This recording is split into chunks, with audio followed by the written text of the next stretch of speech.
Hey guys, I'm back again with another video discussing Lucy's Celestial Queen form, and we're going to be discussing her powers, why it'll be very important in the Fatal 100 quest, and how really is the Celestials spirits have been really forming Lucy into becoming their queen.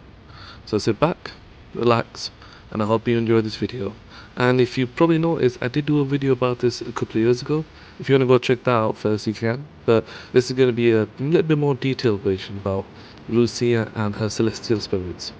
So firstly, Lucy Hartfilia. Who is she? She is a celestial wizard who controls celestial spirits. Not really controls, but she summons celestial spirits using her keys. And throughout those keys, there are 12 special Zodiac Keys,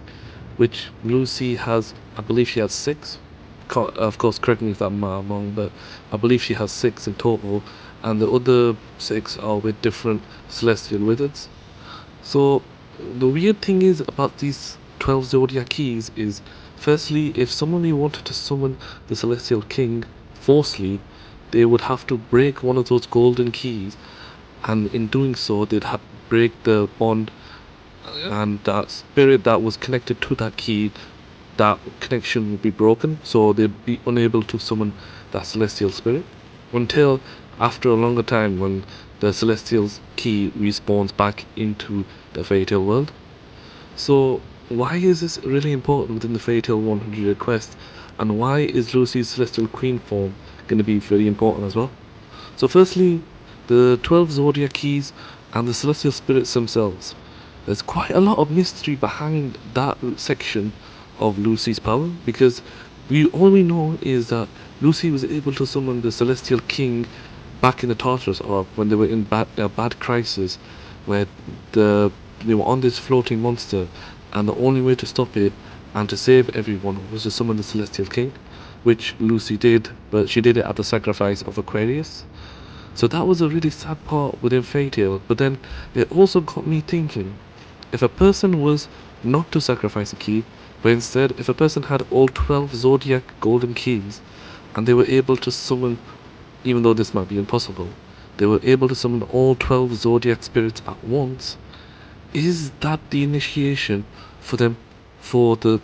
Spirit King, so the Celestial Spirit King, to come through the gate without having to destroy any Zodiac keys? Because I'm thinking that with those 12 keys, once the Celestial King comes through, he's able to use his own magic, so he doesn't need to borrow the Celestial Spirit Wizard's user's magic. He can use his own magic once he comes through that gate, and he can choose when to go back. So literally, the power he uses will be his own, but the time he stays there will all be depend on the Celestial Wizard, which in this case would be Lucy. So we saw that when he was versus the Tartarus boss back in the Tartarus Orb, he had some really immense power, but he was restricted by Lucy, because Lucy, when she summoned him in the incorrect way and forced him to come through, she used her own magic to open the door, and by doing so, that drained a lot of her power, and it forced the Celestial King not to really use too much power, because then that would really affect Lucy, and it might even affect her summoning abilities. So he didn't use that much magic, but we saw that he was able to use intergalactic magic, which, I'll be honest, we've not really seen a lot of, besides Jalal of course using his magic, but I would say the intergalactic magic that the Celestial King used, that is definitely interesting to see, because once, let's say for example, if this scenario would happen again in the Fatal 100 quest, and Lucy's the only one that can save the crew, but she needs to summon the Celestial King this time, but she does not want to,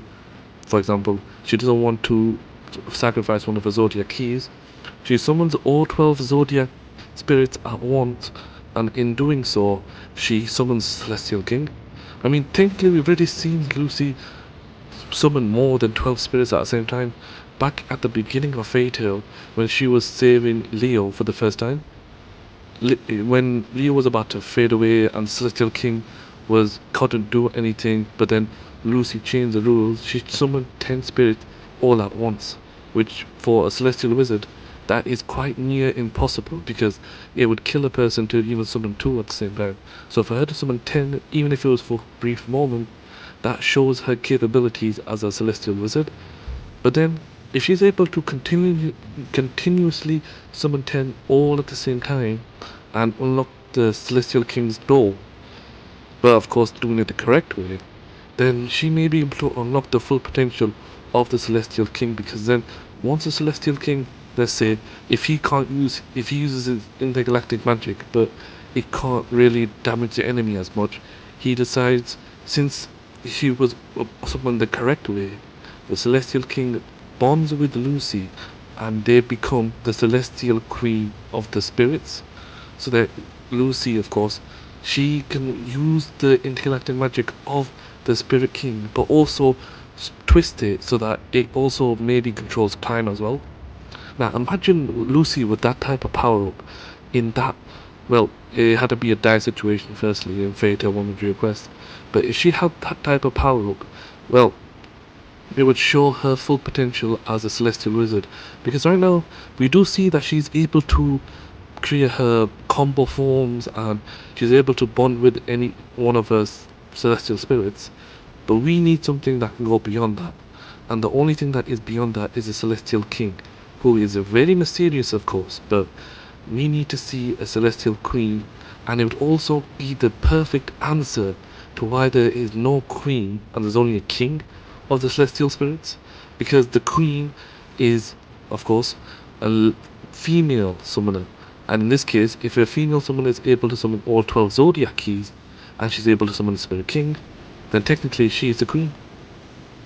That sort of makes sense. Probably doesn't make a lot of sense, but guys let me know in the comments below what you guys think of this theory, and again, if you liked the video, please drop a like or leave a comment, and make sure to comment down below. In this one, comment Spirit King. Comment that down below, and let's see if you've come to this far into the video. Thanks for watching, take care, and peace.